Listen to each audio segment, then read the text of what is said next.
नमस्कार। आज आप सबको मैं अ, अभिवादन कर रहा हूँ, अभिनंदन कर रहा हूँ।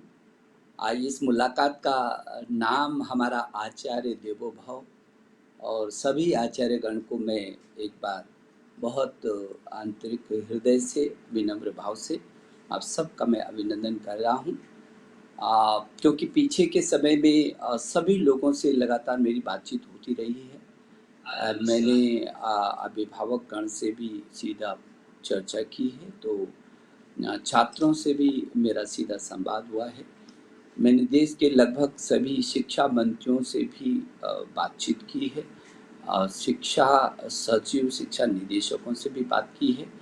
और जहाँ अभिभावक छात्र से परामर्श किया है, शिक्षा मंत्रियों से परामर्श किया है, मेरे मन में पीछे से ये आया कि जहाँ मैं सभी आईआईटीज़ के निदेशक गण को, विश्वविद्यालयों के कुलपति गण को और अन्य सभी हमारे संस्थानों के जो शीर्ष पर बैठे हैं उनसे लगातार परामर्श कर रहा हूँ, बातचीत कर रहा हूँ, संवाद स्थापित कर रहा हूँ। वहाँ जो मुख्य कड़ी है हमारी, और वो है हमारा शिक्षक, वो हमारे आचार्य। क्योंकि ये कहा है कि गुरुर्ब्रह्मा गुरुर्विष्णु गुरुदेवो महेश्वरा गुरु साक्षात परम ब्रह्म तस्मै श्री गुरुवे नमः। तो हमारे गुरु का शुरू से ही ये देश शिखर का सम्मान करता रहे, और क्यों न करे। मैं ये समझता हूँ कि गुरु ही तो वो है कि गुरु गोविंद तो वो खड़े काके लागू पाए, बलिहारी गुरु आपने गोविंद योग बताए। भगवान तक का जाने का रास्ता हो, या अपने शिखर को चूमने का रास्ता हो, अपने जीवन की सफलता का विषय हो, या हर कदम पर आने वाले संकट का एक योद्धा की तरह उसका मुकाबला करने का विषय हो, हर स्थान पर गुरु द्वारा दिए गए जो पाठ हैं, जो दिशा है, जो ज्ञान है, उस ज्ञान को साथ लेकर के वो एक योद्धा की तरह आगे बढ़ता है। और इसलिए मैंने अभी 2 दिन पहले एक लेख लिखा था जिसमें मैंने कहा था कि हर मोर्चे पर हमारे, चाहे वो स्वास्थ्य कर्मी हैं, डॉक्टर्स हैं, सफाई कर्मी हैं, हमारे सुरक्षा कर्मी हैं, और जो ये भी योद्धा हैं, और जो हमारे देश का शिक्षक है, जो विषम और विपरीत परिस्थितियों में भी जिसने एक जुनूनी तरीके से जो अपने बच्चों को जोड़े हुए है, उनकी चिंता कर रहा है, अपना सब कुछ एक तरफ रख करके पहली चिंता अपने छात्रों की चिंता है। तो निश्चित रूप में ये भी एक योद्धा की तरह हमारे प्रधानमंत्री जी हमेशा शिक्षकों को बहुत सम्मान देते हैं। वो शुरू से उन्होंने ये कहा है कि ये देश शिक्षक जो हमारा आचार्य है उसके मार्गदर्शन में शिखर को चूमना चाहिए, और इस देश का जो अध्यापक है, जो आचार्य है, वो पूरी दुनिया को पढ़ाने के लिए जाना चाहिए, और पूरी दुनिया से छात्र मेरे देश में पढ़ने के लिए आना चाहिए। इसीलिए अभी हमने जो स्टडी इन इंडिया, भारत को जानो, भारत में आकर के अध्ययन करो, ये जो अभियान लिया है, हजारों हजारों पूरे देश और दुनिया के तमाम छात्र अभी हमारे पास आ रहे हैं। अभी 25 से भी अधिक देशों के छात्रों ने हमारे यहाँ हजारों हजारों आवेदन किया है, और एक ऐसी श्रृंखला चल रही है जब भारत पूरी दुनिया का एक बहुत बड़े शिक्षा का गंतव्य बनने वाला है। एक नॉलेज का जो पावर, जो महाशक्ति है, वो बन रहा है हमारा देश। और वैसे भी हमारा देश विश्व गुरु कहलाया है, तो सामान्य तरीके से नहीं है। हमारा ज्ञान, विज्ञान, अनुसंधान हर क्षेत्र में हम शिखर पर रहे हैं, दुनिया के शिखर पर रहे हैं। हाँ, ये ज़रूर रहे कि गुलामी की थपेड़ों ने हमको हमारी जड़ों से दूर करने की कोशिश की, हमारे उस ज्ञान, विज्ञान और अनुसंधान से दूरियां बढ़ाने की उन परिस्थितियों ने कोशिश की। लेकिन अब अपना देश स्वाधीन है, और अब हमको अपनी उन गहरी जड़ों को और मजबूत करना है, उनको हरा भरा करना है। जो तमाम थपेड़ों के कारण जो जड़ें हमारी सूखने की कगार पर थी, आज फिर वो जो जड़ें जिन्होंने पूरी दुनिया में हिंदुस्तान को विश्व गुरु के रूप में स्थापित किया। और निश्चित रूप में वो फिर हमारे देश के यशस्वी प्रधानमंत्री नरेंद्र मोदी जी की अगुवाई में जो सारे विश्व में उन्होंने कई प्रकार के अभिवजन दिए हैं, आप देखेंगे तो उन्होंने आतंक के खिलाफ पूरी दुनिया को एक मंच पर मानवता के लिए लेकर के आए। आपको मालूम है कि पर्यावरण पहली चुनौती पूरी दुनिया के लिए, प्रकृति और पर्यावरण को लेकर पूरी दुनिया के लोगों को उन्होंने एकजुट किया। आप सबको मालूम है कि योग पर पूरी दुनिया को लगा कि नहीं, उनके स्वास्थ्य की रक्षा होनी चाहिए। और जो ये योग है, जो हिंदुस्तान की धरती पर योग हजारों हजारों वर्षों से उसने इस मानव की रक्षा की है, वो आज पूरी दुनिया आज उसके पीछे है, योग कर रही है। चाहे वैकल्पिक ऊर्जा के क्षेत्र में देखें, विभिन्न क्षेत्रों में हमारे देश के प्रधानमंत्री नरेंद्र मोदी जी ने पूरी दुनिया को नई लीडरशिप दी है। और वर्तमान भी परिस्थितियों को आप देख रहे हैं, जब पूरी दुनिया में हाहाकार मचा हुआ है, जब पूरी दुनिया एक अजीबोगरीब परिस्थिति से गुजर रही है, जब पूरी दुनिया एक ऐसे गहरे संकट से होकर के गुजर रही है, जब जीवन को बचाने के लिए भी संघर्ष करना पड़ रहा है, ऐसे समय में हमारे प्रधानमंत्री जी की सूझबूझ से ये दुनिया का सबसे बड़ा लोकतांत्रिक देश हिंदुस्तान किस तरीके से उनके आह्वान पर सब लोगों ने अपने राजनीतिक मत छोड़ करके छोटी छोटी चीज़ों में न उलझ करके पूरे देश और अपनी सुरक्षा के लिए किस तरीके से मेरा देश 130 करोड़ एकजुट हुए हैं, ये भी दुनिया के लिए बहुत अद्भुत एक उदाहरण है। और इसीलिए हमारे प्रधानमंत्री जी ने कहा कि ये जो आरोग्य सेतु है, वो आरोग्य सेतु ये ऐसा ऐप है जिसको सारे छात्रों को, अध्यापकों को, आम व्यक्ति को अपने जीवन की रक्षा के लिए उसको अपने मोबाइल पर डाउनलोड करना चाहिए, ताकि आपको समय समय पर वो दिशा निर्देश भी देता रहे।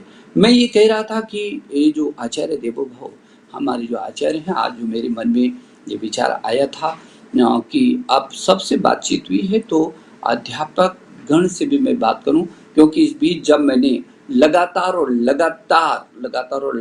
चर्चाएं की, फीडबैक में लेता रहा, तो मुझे अच्छा लगा कि अभिभावक और अध्यापक दोनों ने मिलकर के मेरे उस छात्र को उसका मनोबल ही नहीं बढ़ाया, बल्कि उसको आश्वस्त भी किया कि उसका वर्ष खराब नहीं जाएगा, उसकी पढ़ाई का नुकसान नहीं होगा, और उस पर भार भी नहीं डाला।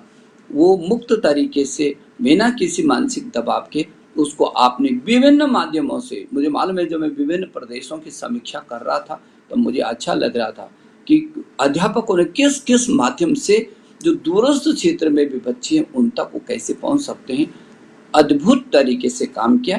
मैं आपका अभिनंदन करना चाहता हूं। और आपको सबको मालूम है कि इस गहरे संकट के समय में पूरी दुनिया इस समय हिंदुस्तान के ऊपर देख रही है, और हिंदुस्तान में भी जो छात्र हैं, अभिभावक हैं, वो आपके ऊपर देख रहे हैं।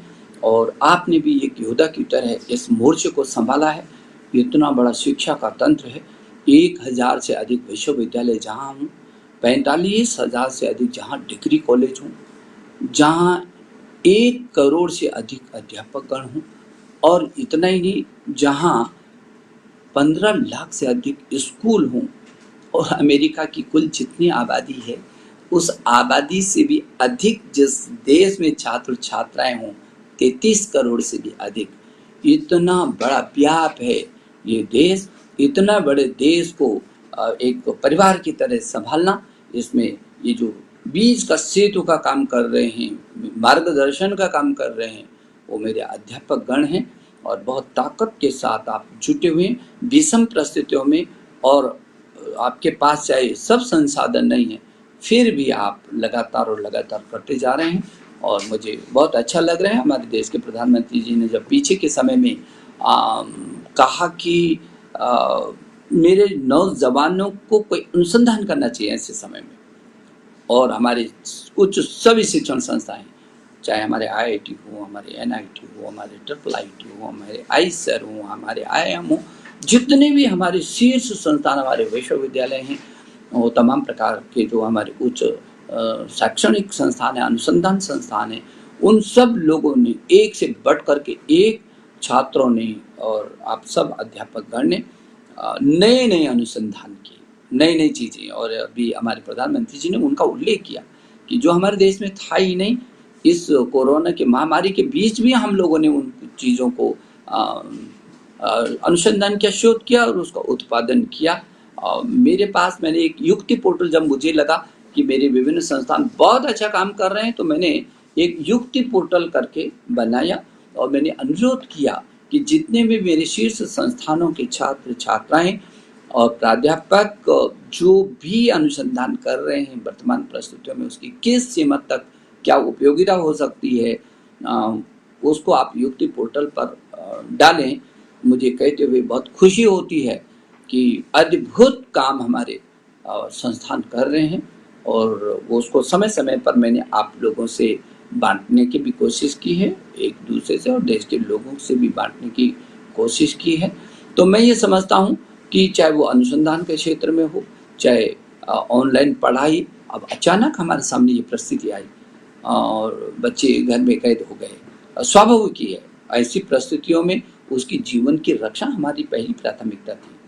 आज भी अभिभावक के जीवन के और उसके जीवन की प्राथमिकता हमारी पहली है, लेकिन उसमें भी आप लोगों ने जिस तरीके से रास्ता निकाला और हमने ऑनलाइन, जो हमारा आग्रह समय समय पर हुआ कि आप ऑनलाइन किस तरीके से उस बच्चे के साथ मिल करके और इस पाठ्यक्रम को आगे ले जा सकते हैं, आपने किया।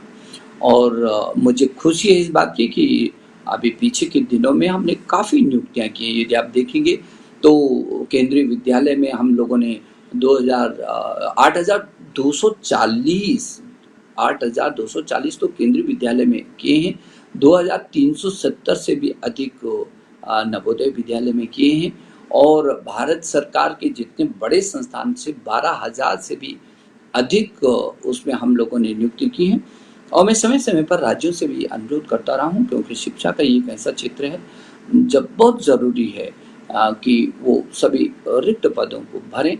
और मुझे खुशी होती है कि राज्यों ने भी उसको और तेज़ी से आगे बढ़ाया और 26,000 से भी अधिक नियुक्तियाँ शिक्षकों की इस बीच राज्यों ने की, जो मेरे को सूचना है।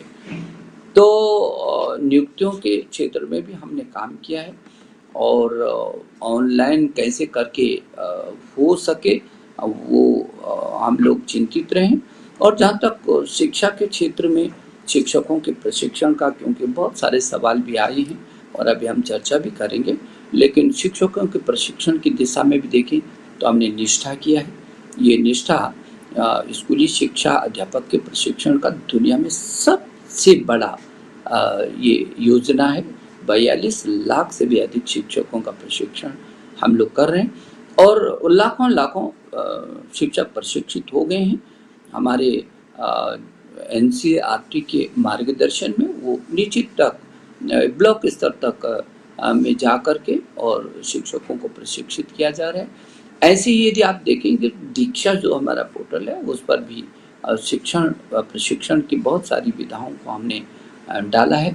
और मदन मोहन मालवीय टीचर जो ट्रेनिंग का है उसमें भी हम लोगों ने किया है। अभी भी नए कई प्रकार के जो नया अध्यापक आते हैं उनको भी हम प्रशिक्षण के लिए सुनिश्चित करते हैं।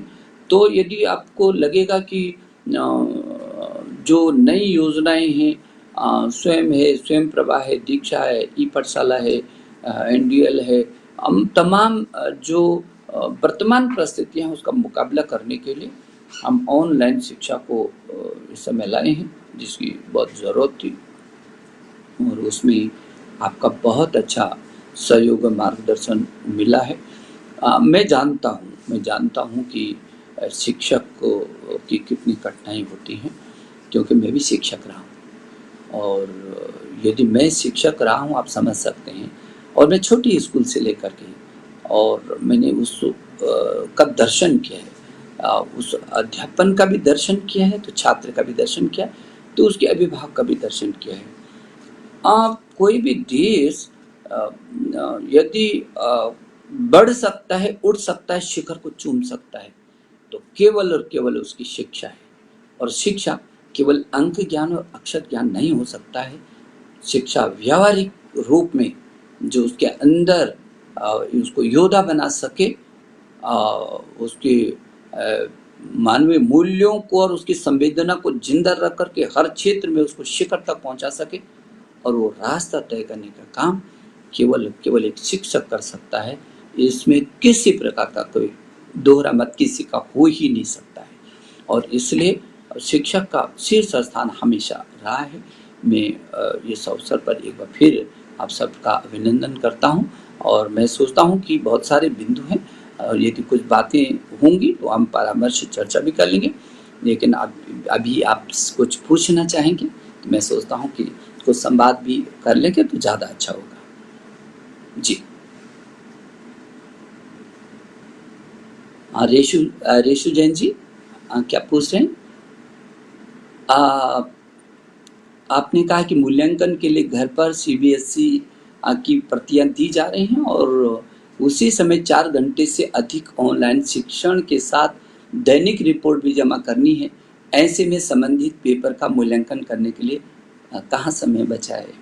आपकी चिंता बिल्कुल जायज़ है, लेकिन मुझे लगता है कि जो हमारे सीबीएसई के स्कूल 3000 मूल्यांकन केंद्र हमने जिनको बनाया, वो 3000 मूल्यांकन केंद्रों से अध्यापकों के घर तक वो उत्तर पुस्तिकाएं भेजने का अभियान हमारा जारी है। कुछ पहुंच गई हैं, और गृह मंत्रालय ने हमको विशेष अनुमति दी थी ऐसी स्थिति में। लेकिन मैं आपको आश्वस्त कर रहा हूँ कि ऐसा नहीं होगा।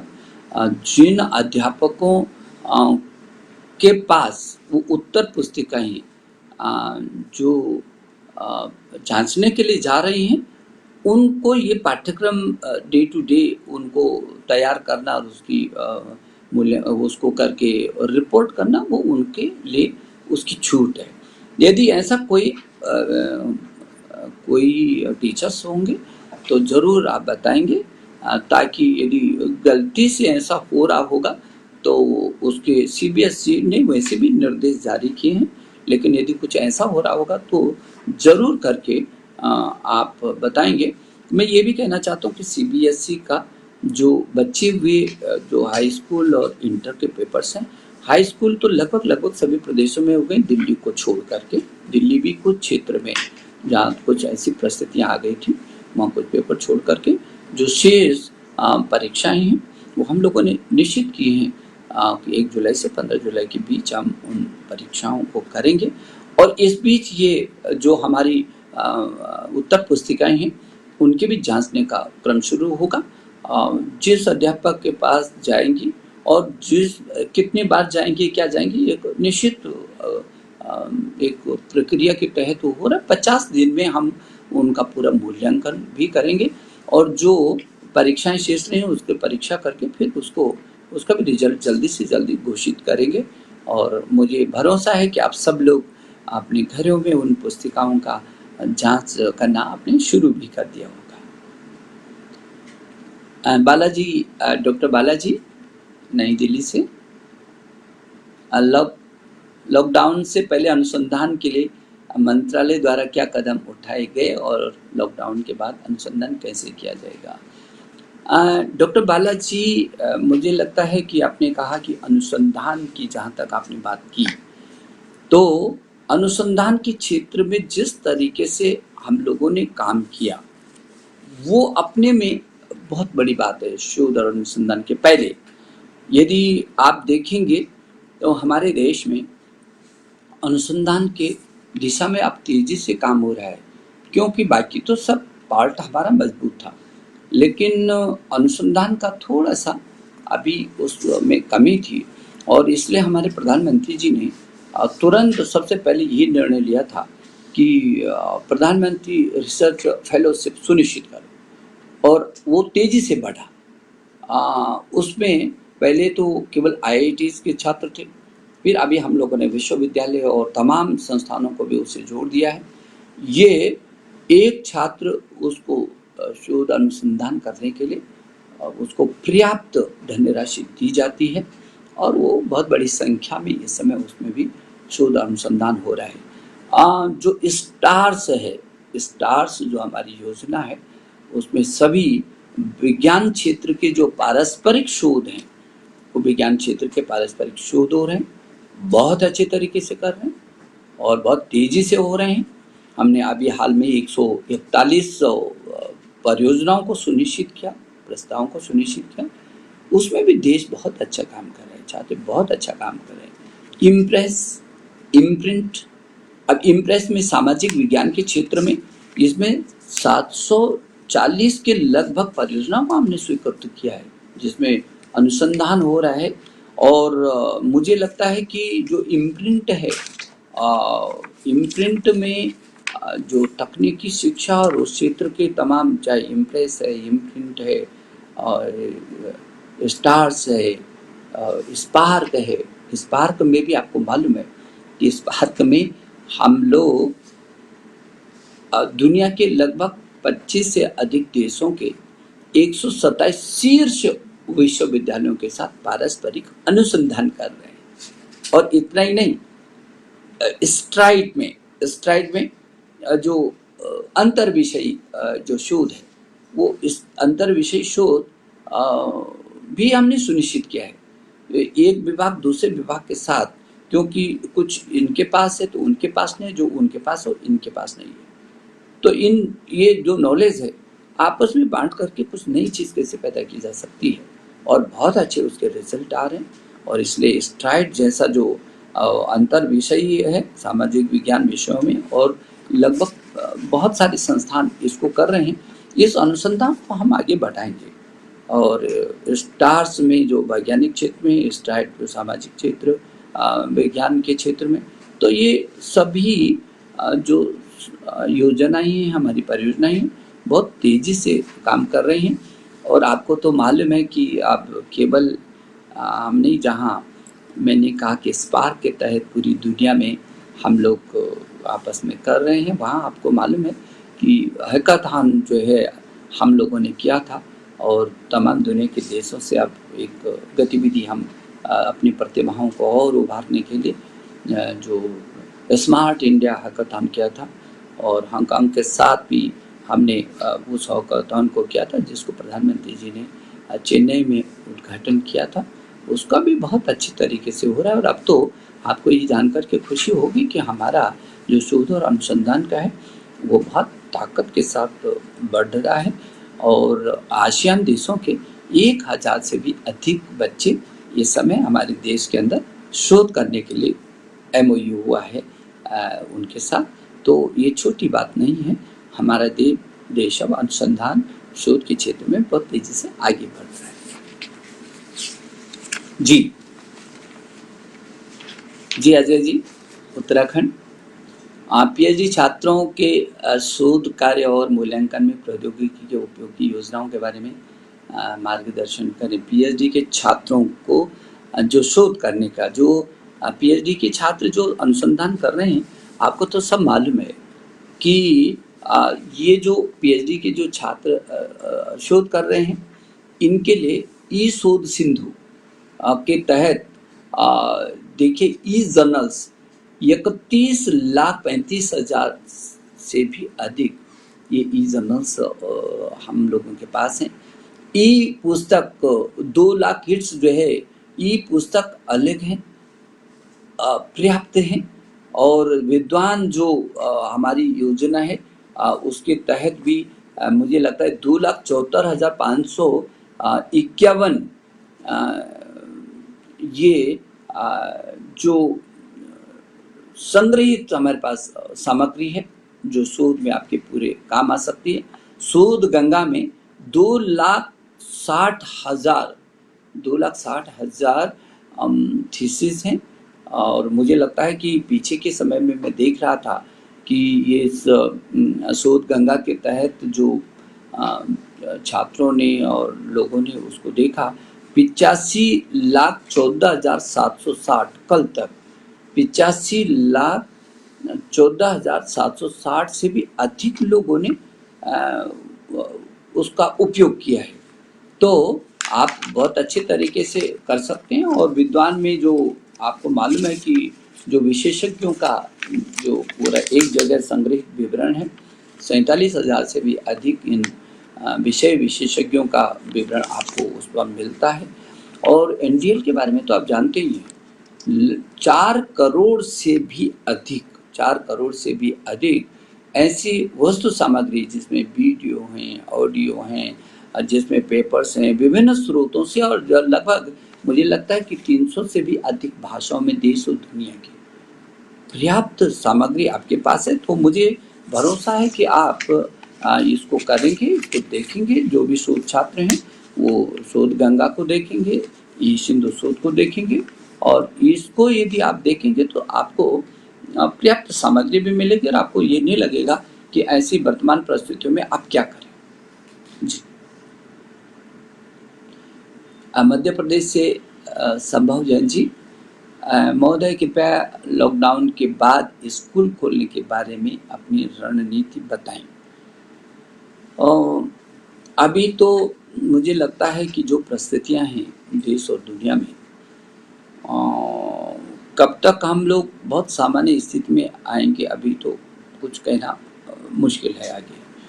लेकिन जब भी ये सामान्य स्थितियां होंगी उसके बावजूद भी हम लोग जब स्कूलों को खोलेंगे, क्योंकि जो छात्र है और हमारा अध्यापक है, इसका जीवन हमारे लिए सबसे महत्वपूर्ण है, मूल्यवान है। तो इसलिए हम लोगों ने ये कोशिश की है कि उच्च शिक्षा में यूजीसी को कहा है कि एक टास्क फोर्स वो बनाए और वो सुनिश्चित करें कि जैसे ही स्कूल खुलेंगे तो कि सामाजिक दूरी से लेकर के उसके आने जाने से लेकर वो हर चीज़ किस तरीके से वो एक एक चीज़ का अनुसंधान करके, विचार करके एक प्लान बनाएं, और उस प्लान गाइडलाइन जारी करने के बाद ही हम उसको खोलेंगे। तो जहाँ उच्च शिक्षा में हमारा यूजीसी करेगा, वह हमने स्कूली शिक्षा में हमने एनसीईआरटी को कहा है कि वो गाइडलाइन तैयार करें, और ऐसी गाइडलाइन तैयार करें स्कूली शिक्षा के लिए कि बच्चे को कैसे लाएं। अब उदाहरण के लिए एक क्लास में 40 बच्चे पढ़ते हैं, तो अब वो किस दूरी से कैसे करके बैठेंगे, और तो जब वो दूरी से बैठेंगे तो कितने बच्चे फिर आ पाएंगे। तो यदि वो केवल 30% बच्चे आते हैं तो फिर कैसे करके आगे किस चक्र के रूप में क्या व्यवस्था हो, सभी का अध्ययन करके टास्क फोर्स गठित करे एनसीईआरटी। उन्होंने कर भी दिया और उस पर काम होना शुरू भी हो गया। तो जब भी लॉकडाउन खुलेगा तब हमारे विद्यालय जब खुलेंगे तो एक गाइडलाइन के तहत ही खुलेंगे। जी, डॉक्टर के.एस. कुसुम जी, दिल्ली। शिक्षक मूल्यांकन के साथ साथ नए शैक्षणिक सत्र की योजना और तैयारी कैसे कर सकते हैं? आपने कहा कि मूल्यांकन के साथ साथ नए शैक्षणिक सत्र की तैयारी। जिन लोगों ने मूल्यांकन करना, अभी मैंने बताया, और मैंने ये कहा कि जो लोग मूल्यांकन कर रहे हैं उनको नए शैक्षणिक सत्र की तैयारी उनको नहीं करनी है, क्योंकि वो ऑलरेडी वो भी बड़ा काम है कि मूल्यांकन करना उत्तर पुस्तिकाओं को। अभी मैं देख रहा था कि 171 सीबीएसई की 171 जो परीक्षाएं हुई हैं उसमें 1.5 करोड़ से भी अधिक को उत्तर पुस्तिकाएं जांचने के लिए हैं। उस पर लाखों अध्यापक लगेंगे, वो भी बड़ा काम है। इसलिए सीबीएसई ने गाइडलाइन जारी की है कि जो अध्यापक उस मिशन में जुटे हुए हैं उनको दूसरा काम न सौंपा जाए। हाँ जी, श्रीमती महालक्ष्मी जी, doctor Lakshmi ji, chairperson Beltek deemed university Chennai जी, तमिलनाडु से। लक्ष्मी जी, आप कह रहे हैं कि माननीय मंत्री जी, आप अत्यंत ही गरीब पृष्ठभूमि से लंबा संघर्ष कर यहाँ तक पहुँचे हैं। आपने 75 से अधिक किताबें लिखी हैं और देश विदेश में अनेकों सम्मान प्राप्त कर आपके साहित्य पर 25 से अधिक लोगों ने शोध किया है। इसके बारे में आप क्या कहेंगे? लक्ष्मी जी, आपको ये जानकारी है, मैं आपको धन्यवाद दूंगा। और मेरा सौभाग्य है कि मेरा बचपन से ही लेखन रहा है ये बात सही है, मैं गरीब घर से आता हूँ, बहुत ही गरीब घर से आता हूँ, और वही मेरी ताकत भी रही है, संघर्ष मेरी ताकत रही है, आप सब जानते हैं। और शायद उसी संघर्ष से मेरी कविताएं पैदा हुई हैं, मेरी कहानियाँ पैदा हुई हैं, मेरे उपन्यास पैदा हुए हैं। वो मेरा सौभाग्य है। शायद मुझे गरीब घर में जन्म लेने का मौका नहीं मिलता तो वो संघर्ष की ताप शायद मुझ तक नहीं पहुंचती, और मैं अपनी उन चीज़ों को अपनी रचनाओं के माध्यम से देश और दुनिया तक नहीं पहुंचा पाता। मेरा सौभाग्य है कि मेरे शोध छात्र चाहे शोध कर रहे हैं, चाहे वो डिलीट कर रहे हैं, वो उसका विश्लेषण करते हैं तो मुझे अच्छा लगता है। और वो बहुत ही आम लोगों के लिए लिखी गई चाहे कविता है, चाहे कहानियाँ हैं, सहज और सरल भाषा में है। मुझे खुशी है कि चाहे तमिल हो, तेलुगु हो, मलयालम हो, कन्नड़ हो, गुजराती हो, मराठी हो, बंगाली हो, उर्दू हो, संस्कृत हो, पंजाबी हो, तब लगभग जहाँ देश की लगभग सभी भारतीय भाषाओं में उनका अनुवाद है। वहाँ विदेशों में भी तमाम देशों में उसका अनुवाद हुआ है, उस पाठ्यक्रम के हिस्से में भी लगती है। मुझे सिर्फ इतना ही कहना है, क्योंकि मैं अध्यापक हूँ और मेरे अध्यापकगण रचना की प्रतिमूर्ति होती हैं। 24 घंटे आप लोगों के मन के अंदर अपने उस नौजवान को, उस छात्र को देश के लिए खड़ा करने के लिए एक वो हमारी संपत्ति ही नहीं, हमारा भविष्य है।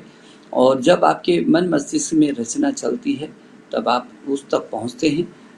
मैं यदि मेरे साहित्य को लेकर के लक्ष्मी जी आपने कहा है तो मैं निवेदन जरूर करूँगा कि ज़रूर हम कुछ न कुछ लिखें जो हमारे मन में आता है, उनको बाहर ज़रूर निकालें। मुझसे ज़्यादा अच्छा आप सब लोग लिख सकते हैं, मुझे मालूम है। मैं तो एक इधर का कार्यकर्ता होने के नाते उस सीमा तक का समय भी निकाल पाना बहुत दुर्लभ सा रहता है। बहुत ही कठिनाई, आप कितनी वेदनाओं से होकर के उन भावनाओं को बचा करके रखना पड़ता होगा। आप संवेदनशील लोग हैं, आप अच्छी तरीके से जानते हैं। लेकिन मेरा इस दिशा में यही सुझाव होगा कि यदि मेरी 75 किताबें निकली हैं तो इन संघर्ष और इन अनुभवों ने ही दी हैं। यदि उन पर PhD हो रहे हैं 25 से अधिक, तो शायद उनके अंदर वो पीड़ा कहीं ना कहीं समाहित है जो रचना की प्रतिमूर्ति आप सब हैं।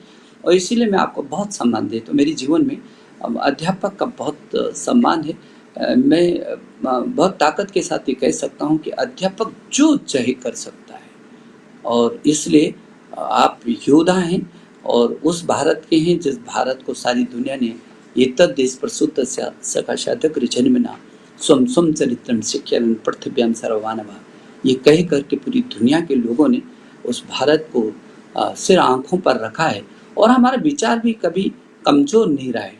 हमने पूरी दुनिया को वसुधैव कुटुंबकम माना है और हमारा वही विचार हमको शिखर पर लाता है। उसी विचार को हम तमाम पाठ्यक्रमों के माध्यम से किसी रूप में आगे हमारा ज्ञान, विज्ञान, अनुसंधान और जो हमारा जो जीवन प्रवाह है, हमारा जो हमारे जीवन मूल्य हैं, आज इसीलिए तो पूरी दुनिया करा रही है और वो देख रही है कि हिंदुस्तान नहीं, जीवन मूल्यों पर हिंदुस्तान खड़ा है। इसलिए हिंदुस्तान पूरी दुनिया से हट करके भी है, जहाँ हम ज्ञान और विज्ञान में बहुत आगे, अनुसंधान में भी पीछे नहीं है हम, और आगे जाएंगे। यदि कोई कमी होगी, खाई होगी, उसको भी हम पाटेंगे।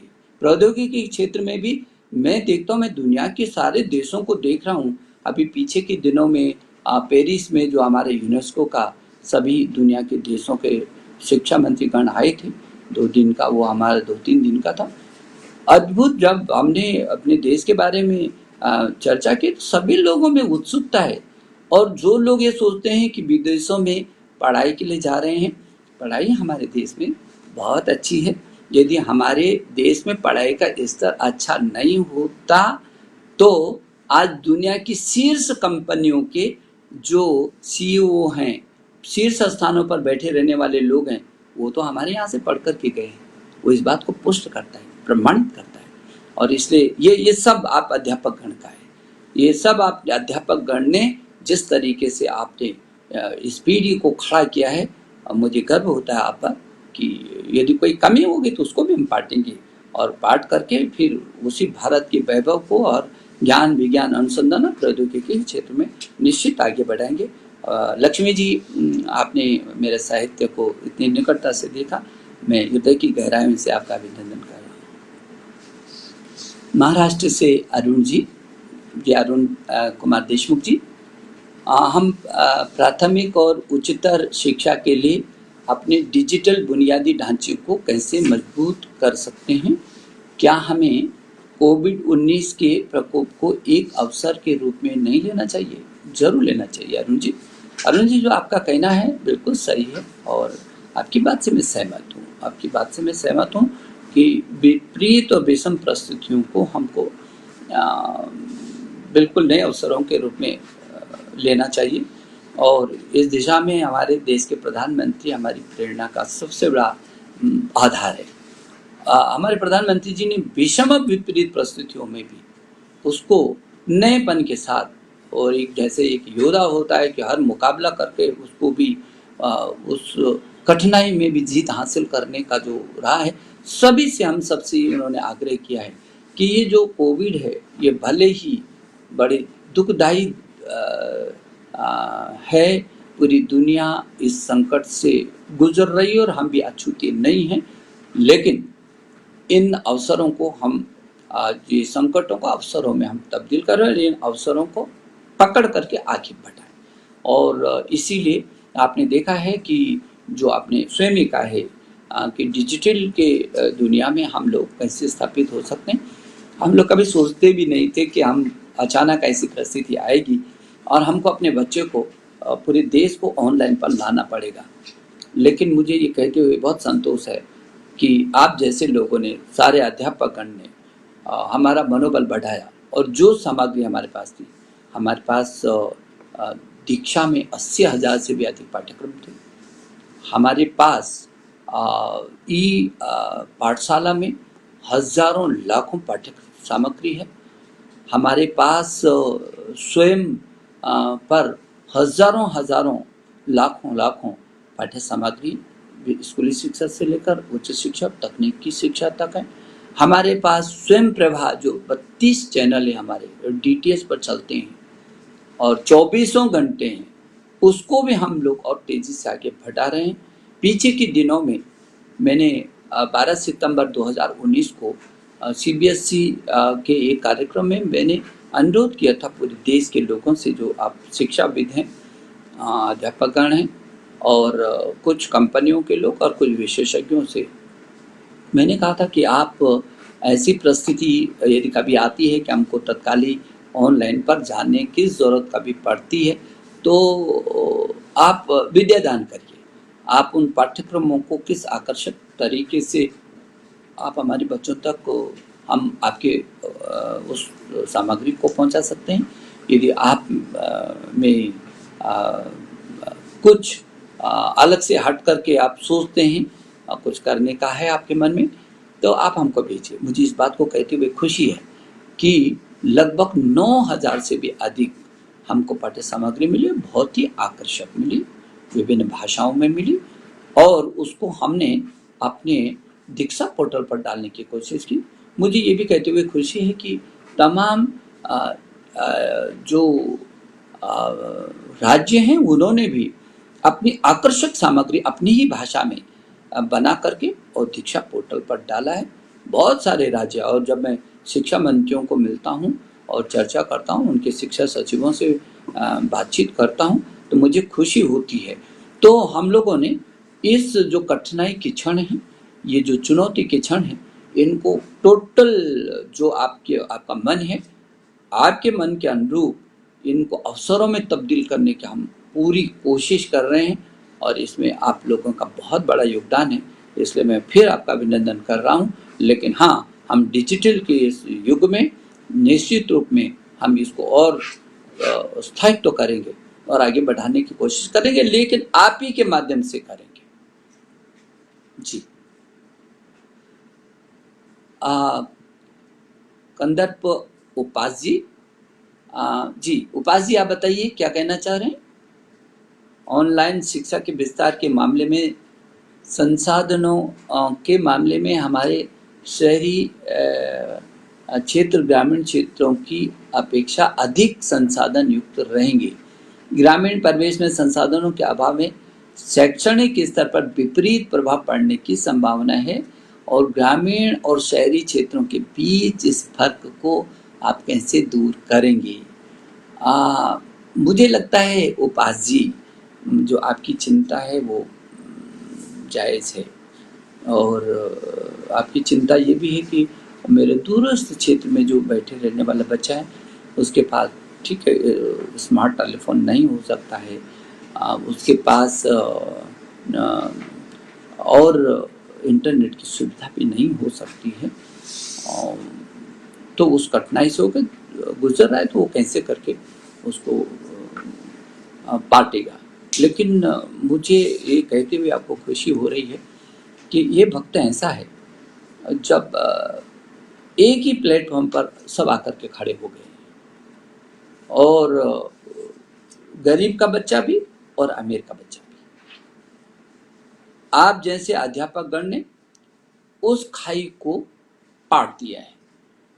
आपने चाहे मोबाइल के व्हाट्सएप के माध्यम से किया, चाहे आपने दूरदर्शन के माध्यम से किया, चाहे रेडियो के माध्यम से किया, भिन्न भिन्न माध्यमों से या टेलीफोन रिकॉर्ड के माध्यम से किया, भिन्न भिन्न राज्यों ने जिस तरीके से काम किया अद्भुत काम हुआ है। लेकिन मैं आपको यह आश्वस्त करना चाहता हूँ कि अंतिम छोर पर बैठे रहने वाले बच्चे को भी शिक्षा पूरी तरीके से मिलेगी। हम लोगों ने जो स्वयं प्रभा के ये जो 32 चैनल हैं इनको सशक्त किया है और कर रहे हैं। हम लोगों ने इसको DTH पर 32 के 32 चैनल 24 घंटे चलेंगे। इसमें हमारी स्कूली शिक्षा से लेकर के उच्च शिक्षा और तकनीकी शिक्षा तक इन 32 के 32 चैनलों में पूरी पाठ्य सामग्री है। हम लोगों ने कोशिश की है ये दूरदर्शन पर निरंतर दिखाई दे। हम लोगों ने कोशिश की है कि डिश टीवी पर आए। हम लोगों ने कोशिश की है कि ये टाटा स्काई पर आए। हम लोगों ने कोशिश की है कि रिलायंस टीवी पर आए। हम लोग इन 3-4 बिंदुओं के माध्यम से किस तरीके से उस बच्चे तक पहुंच सकते हैं, लगातार इस पर चिंतित ही नहीं है, चर्चा ही नहीं कर रहे हैं, बल्कि हम रास्ता भी बना रहे हैं और काफ़ी कुछ उस तक हम पहुंच भी गए हैं। टीवी लगभग सबके ही पास होगा, टेलीफोन नहीं भी होगा तो, और यदि टीवी उसके पास टेलीविज़न नहीं है तो निश्चित रूप में हम लोग भी जब कोई बचपन धारावाहिक कभी रामायण को देखते थे बच्चे तो अगल बगल में चले जाते थे।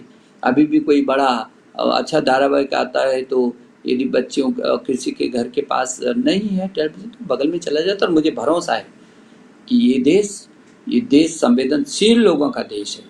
हम तो विश्व बंधुत्व वाले लोग हैं। हम लोगों ने अयम निजा परो इति गणना लघु चेतसम उदार चरिता नाम तु वसुधैव कुटुम्बकम, पूरी वसुधा को अपना कुटुंब माना है। यही देश है जो संसार को अपना परिवार मानता है। मैं उन देशों के उन लोगों की बात नहीं कर रहा हूँ जो सारे संसार को वर्ल्ड को मार्केट मानते हैं कि जिसके जेब में संसाधन होंगे केवल वो उसी का है, ये दुनिया उसी का वर्ल्ड है। नहीं, हमने कभी नहीं कहा, क्योंकि वो वर्ल्ड को मार्केट मानते हैं और हम मार्केट नहीं मानते। वो बाजार मानते हैं विश्व को और हम परिवार मानते हैं, क्योंकि हमारी प्रबल धारणा है परिवार में प्यार होता है और बाजार में व्यापार होता है। दोनों में बहुत अंतर है। बाजार की सामग्री यदि जेब में पैसा नहीं है तो आप रोते रह जाएंगे, चौराहे पर खड़े हो जाएंगे, लेकिन परिवार में यदि कोई अभाव है तो पूरा एकजुट होकर के उस कमी को दूर करता है। जहाँ कम वहाँ हम की ये जो भावना होती है वो रही है, और यही मेरे देश का विचार रहा है। और इसलिए हम वसुधैव कुटुम्बकम की हमने बात की। आज भी हमारे देश के प्रधानमंत्री ने मानवता की रक्षा की दृष्टि से बहुत अहम कदम उठाए हैं। आप सब मालूम है आज पूरी दुनिया हिंदुस्तान की ओर देख रही है और आशा भरी निगाह से देख रही है। तो मुझे भरोसा है कि जिन बच्चों के पास वो सुविधाएं नहीं होंगी उन बच्चों के पास सरकारें तो करेंगे ही करेंगी, लेकिन जो अड़ोस पड़ोस है, जो अगल बगल में रहने वाले लोग हैं, वो उस गरीब बच्चे की ज़रूर मदद करेंगे, मेरा भरोसा है। और मैंने देखा भी है और लोग कर भी रहे हैं।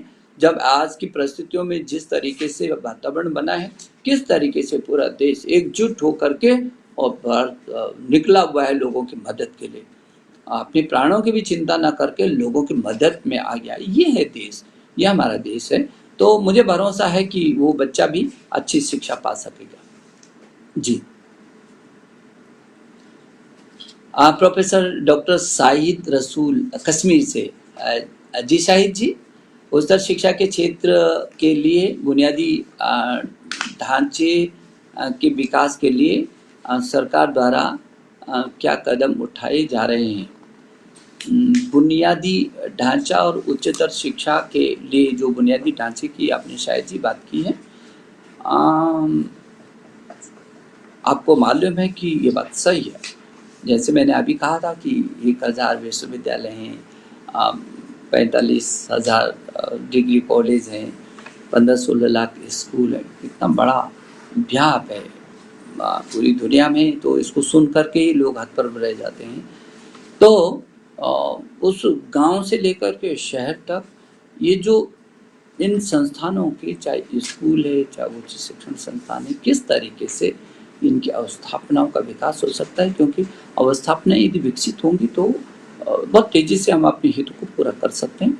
और मुझे कहते हुए खुशी है कि हमारे देश के प्रधानमंत्री जी ने इन शैक्षणिक संस्थानों के अवस्थापना विकास की दृष्टि से 1,00,000 करोड़ रुपया 1,00,000 करोड़ रुपया हीफा के माध्यम से इन शैक्षणिक संस्थानों तक उनके विकास के लिए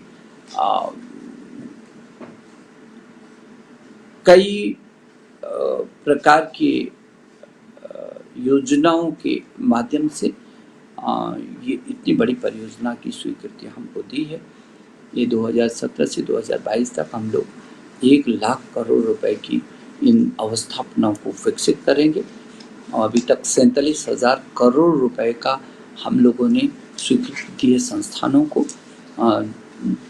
चाहे वो शैक्षणिक भवन बनने हों, चाहे वो छात्रावास बनाने हों, चाहे मेरे नवोदय विद्यालय के स्कूलों का हो, चाहे केंद्रीय विद्यालय के स्कूलों का हो, चाहे IIT का हो, चाहे विश्वविद्यालयों का हो, चाहे वो NIT का हो, चाहे आईसर का हो, तमाम जो शीर्ष संस्थाएं हैं हमारी, उन शीर्ष संस्थाओं से लेकर के और नीचे स्कूली शिक्षा तक के लिए हम अवस्थापनाओं के विकास की दृष्टि से हम लोग बहुत गंभीर हैं।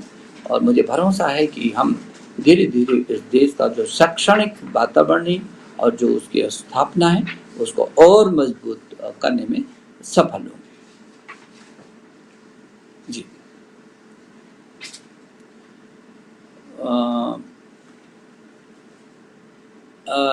गुल्लटी जी असम से बोल रहे हैं कि पर्याप्त ज्ञान के साथ साथ भारतीय भाषा सुविधाओं से युक्त शिक्षा तकनीकी उपकरणों की भारी कमी है, जिसके कारण काफ़ी शिक्षक विद्यार्थी पीछे चल रहे हैं।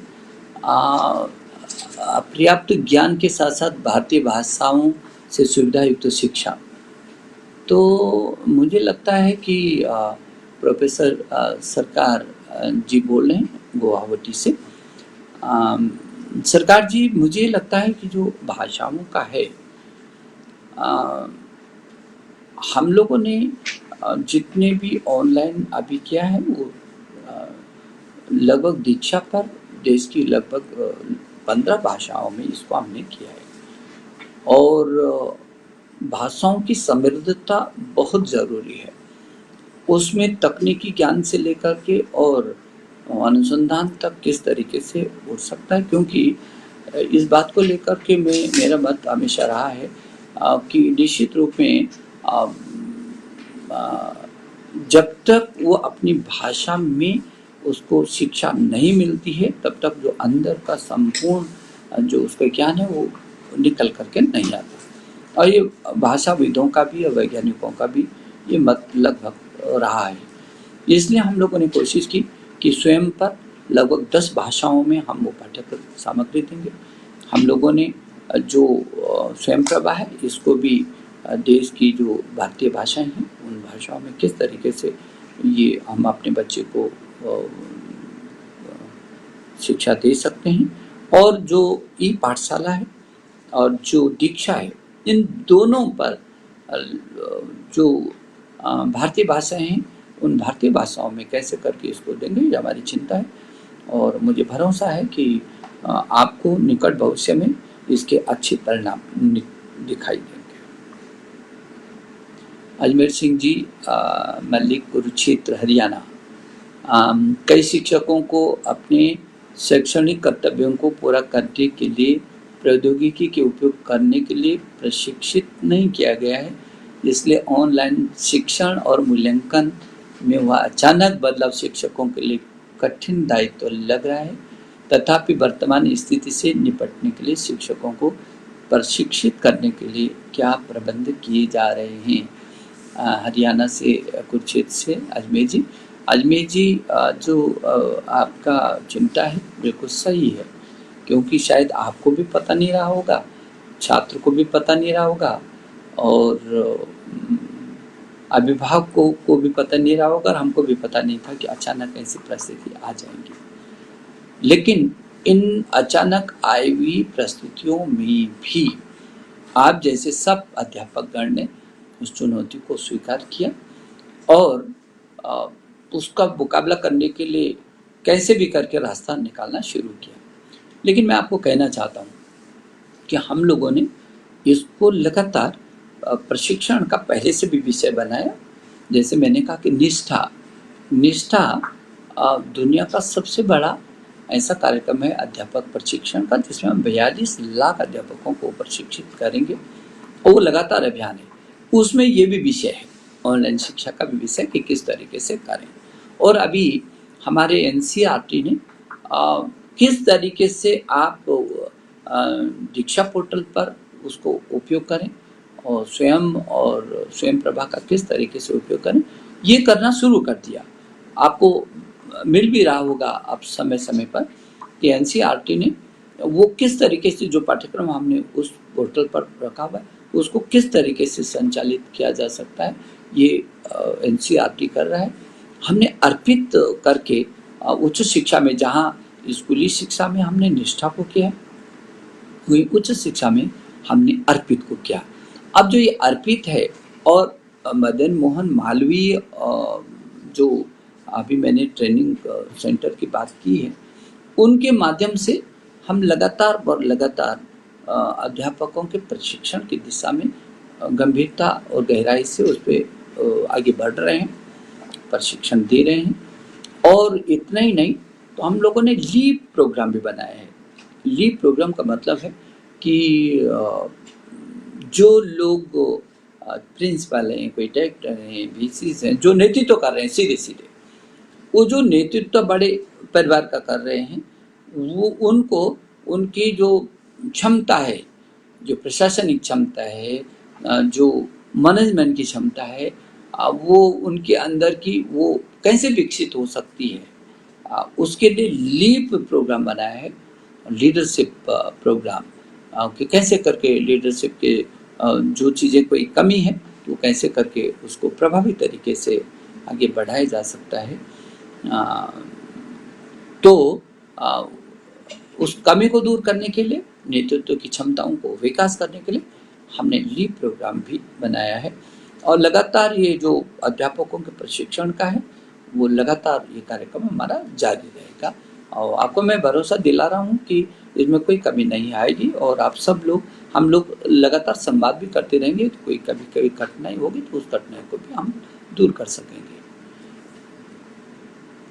जी बनवारी जी, उत्तर प्रदेश से हम मंत्री जी के माध्यम से जानना चाहते हैं कि जिन शिक्षकों को भर्ती प्रक्रिया 3 महीने पहले नवोदय विद्यालय में पूर्ण हो चुकी, शिक्षकों का अपॉइंटमेंट कब तक संभव होगा? आपको मालूम है कि हमने जहाँ केंद्रीय विद्यालयों में बहुत बड़ी मात्रा में अध्यापकों की नियुक्ति की है, और जैसे मैंने कहा कि अभी नवोदय विद्यालय में की है, और जो दूसरे चरण का होना था, जिसकी कुछ इंटरव्यूज भी हो गए थे, एग्ज़ाम भी हो गए थे, जैसे ही ये लॉकडाउन खुलेगा वैसे वो भर्ती का अभियान हमारा आगे बढ़ेगा। हमने स्कूली शिक्षा हो चाहे उच्च शिक्षा हो, सभी जगह, क्योंकि हम इस बात से तो हमेशा ही सभी लोग सहमत होंगे कि अध्यापक का पद रिक्त नहीं रहना चाहिए। इसलिए उच्च शिक्षा में भी हमने बहुत आग्रहपूर्वक उन पदों को भरने का काम कर रहे हैं और स्कूली शिक्षा में भी हम पदों को भरने का काम कर रहे हैं। जी।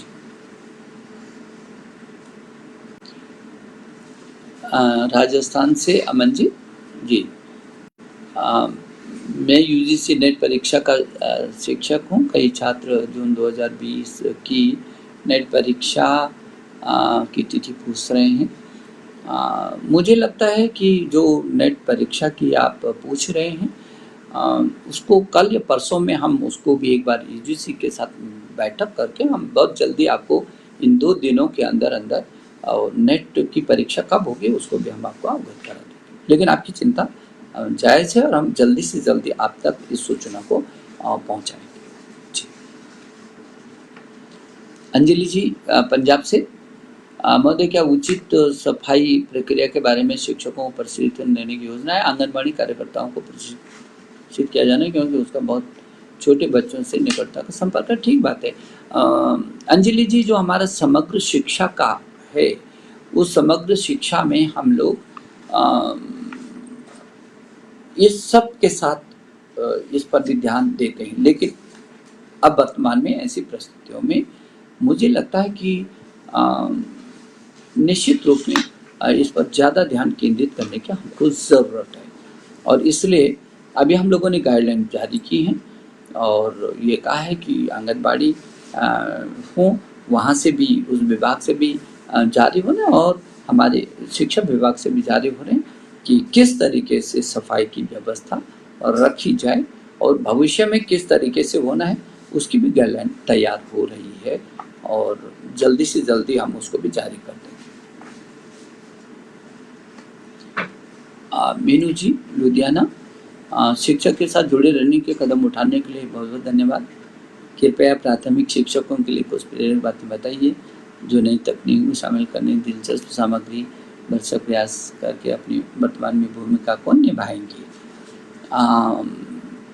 मीनू जी, मैं ये समझता हूँ कि आप लोग तो स्वयं अभिज्ञ हैं और आप लगातार कोशिश कर रहे हैं और मैं तो स्वयं ही आप लोगों को देख करके मुझको लगता है कि कितनी मेहनत आप सब लोग अध्यापकगण कर रहे हैं। मुझे भरोसा होता है कि एक दिन ये देश जिस तरीके से वर्तमान में और आगे बढ़ रहे हैं और हमारे देश के प्रधानमंत्री जी नए भारत के निर्माण की बात कर रहे हैं, ऐसा भारत जो स्वच्छ भारत हो, ऐसा भारत जो स्वस्थ भारत हो, जो भारत सशक्त हो, जो भारत समृद्ध हो, जो भारत श्रेष्ठ हो और जो भारत एक हो।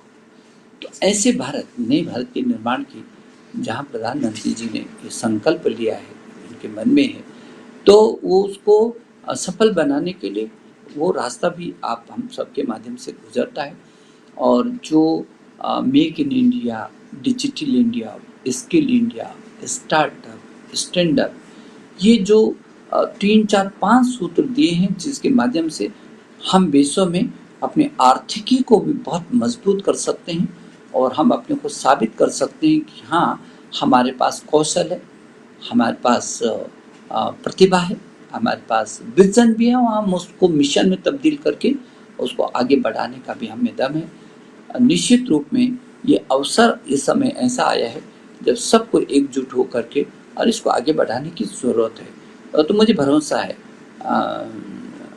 कि आप सब लोग उस नए भारत के निर्माण में ये जो आधारशिला है, इस आधारशिला को और मजबूत आप कर रहे हैं और आगे आपके सुझावों से वो आधारशिला और मजबूत होगी, ऐसा मेरा भरोसा है। जी। महेंद्र जी भुवनेश्वर उड़ीसा, आपको देश के यशस्वी प्रधानमंत्री जी ने महत्वपूर्ण जिम्मेदारी ऐसे समय दी है जब देश में नई शिक्षा नीति ला रहे हैं। आप गुणवत्ता पर और नवाचार युक्त शिक्षा पर देश को महाशक्ति बनाने की बात करते हैं, कैसे संभव होगा? महेंद्र जी, आप तो स्वयं शिक्षाविद हैं और आप अच्छी तरीके से इस बात को जानते हैं कि 33 वर्षों के बाद जो नई शिक्षा नीति आ रही है, वो इस नए भारत जिसको मेरे देश के प्रधानमंत्री ने कहा है कि ऐसा भारत सशक्त हो, समृद्ध हो और हर दिशा में, चाहे वो जीवन मूल्य हो और चाहे वो ज्ञान विज्ञान अनुसंधान और प्रौद्योगिकी के क्षेत्र की शिखरता हो,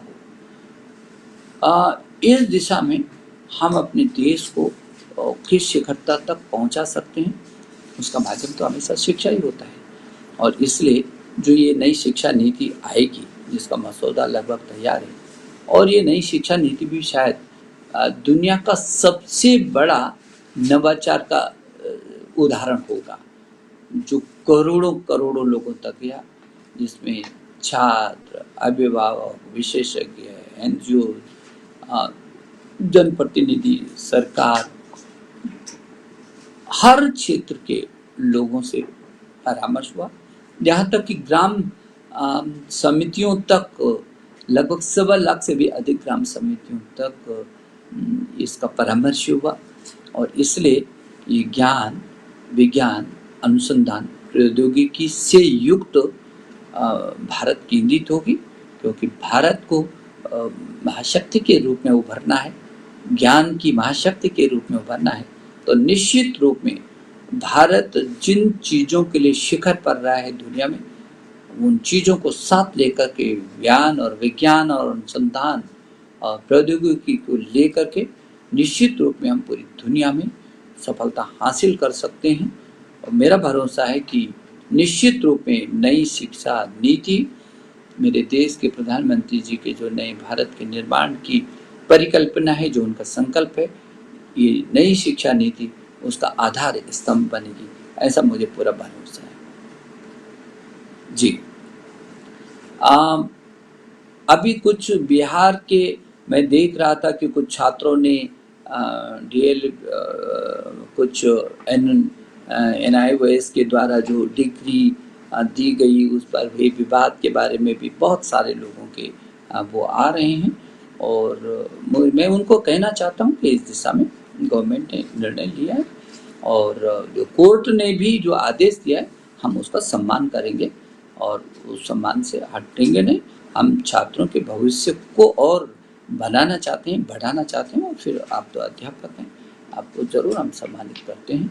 मैं एक बार पुनः आप सबको, मुझे लगता है बहुत सारे लोगों के अभी सवाल भी होंगे और बहुत सारे लोगों के मन में कुछ विचार भी आ रहे होंगे, लेकिन समय का अभाव को देखते हुए मैं ज़रूर चाहूँगा कि आप एक तो जो हम लोगों ने अभियान अभी दिया है, माई बुक माई फ्रेंड, क्योंकि जीवन में सबसे महत्वपूर्ण तो मेरा दोस्त मेरी किताब ही होती है, ज्ञान ही होता है। तो मुझे मालूम नहीं कि कितने अध्यापकगण उससे जुड़े हुए होंगे इस अभियान से। नहीं जुड़े हैं तो प्लीज़ आप ज़रूर जुड़ जाइए, और आप कम से कम 10-20 लोगों को जोड़िए। ये जो वक्त है उसमें एक किताब, 2 किताब, कुछ ऐसी रचनात्मक पुस्तक आदमी पढ़ेगा तो उसमें सृजन भी पैदा होगा और उसको ये चीज़ें याद भी रहेंगी, और ये अवसर का वो बहुत बेहतर तरीके से मुकाबला भी कर सकता है। तो एक तो इस अभियान में आप ज़रूर जुड़िए। आपके जो देखिए हमारे देश के अंदर गुरु और शिष्य की हमेशा परंपरा रही है, और उसी परंपरा ने हमको शिखर तक पहुंचाया है। तो आप गुरु हैं, और इसलिए मुझे भरोसा है कि आपका जो मार्गदर्शन मिलेगा उस बच्चे को, छात्र को, वो एक ऐसा भारत का एक ऐसा आधार केंद्र होगा, एक मजबूत नींव होगी जो दुनिया में इसकी खुशबू को, इस देश के विचारों को, इस देश के ज्ञान विज्ञान अनुसंधान को पूरी दुनिया में महकाएगा। आपके जो कुछ प्रश्न रह गए होंगे तो मैं ज़रूर चाहूँगा कि मेरे ट्विटर पर या मेरे फेसबुक पर आप अपनी बातों को बांटें। और मुझे मालूम है कि आप के मन में बहुत सारे सवाल होंगे और कुछ चीज़ें रह भी गई होंगी, लेकिन हम समय समय पर मिलते भी रहेंगे। अभी तो इन विषम परिस्थितियों में आपके क्या सुझाव हो सकते हैं और क्या रास्ता निकाल सकते हैं, इस समय वो ज़रूरत है। और मुझे खुशी है कि जितने भी मेरे पास सुझाव आ रहे हैं वो सकारात्मक सुझाव आए। लोग कहते हैं कि लोग तो नकारात्मक से शुरू करते हैं, मुझे एक भी ऐसा मेरे ट्विटर पर इस ढंग का नहीं आया जहाँ मुझे लगता हो कि नहीं, तो निराशा जैसी बात है। आपके सुझाव बहुत बेहद अच्छे सुझाव हैं, बहुत सुंदर सुझाव हैं, और उन पर हम मनन भी कर रहे हैं और उसका रास्ता भी तय कर रहे हैं। लेकिन हाँ, इन विकट और विषम परिस्थितियों में जबकि ऐसी परिस्थितियां हैं, हम कैसे मार्ग निकाल सकते हैं, वो निकाल रहे हैं। आपका सहयोग अपेक्षित है। मुझे भरोसा है कि जिस परिस्थिति से हम इस समय गुजर रहे हैं, हम ये साबित करेंगे कि अध्यापक गण यदि इच्छा शक्ति उसकी हो और तो वो कुछ भी कर सकता है। और इसका मैं जब अभी पीछे से कश्मीर में गया था और कश्मीर घाटी के एक समीक्षा मैंने की थी वहाँ के अध्यापक गण के साथ, तो वो भी निष्ठा का कार्यक्रम था। मुझे बहुत सुखद आश्चर्य हुआ कि उस घाटी में जबकि कुछ समय अशांति का वातावरण रहा, उसके बाद भी केवल अध्यापक की इच्छा शक्ति के कारण सारे लोगों के समय पर परीक्षाएं हुई, 100% उपस्थिति रही और सब छात्रों ने केवल परीक्षा दी। वो अपनी तरीके से सब लोगों का परीक्षा परिणाम भी बहुत अच्छा रहा। तो ये है, यदि अध्यापक तय कर दे तो मुझे लगता है कोई भी असंभव काम नहीं हो सकता जो संभव न हो सके। सब संभव हो सकता है और इसके लिए मैं आपका फिर अभिनंदन करता हूँ कि इन विषम परिस्थितियों में आप रास्ता निकाल रहे हैं। बहुत बहुत धन्यवाद। नमस्कार।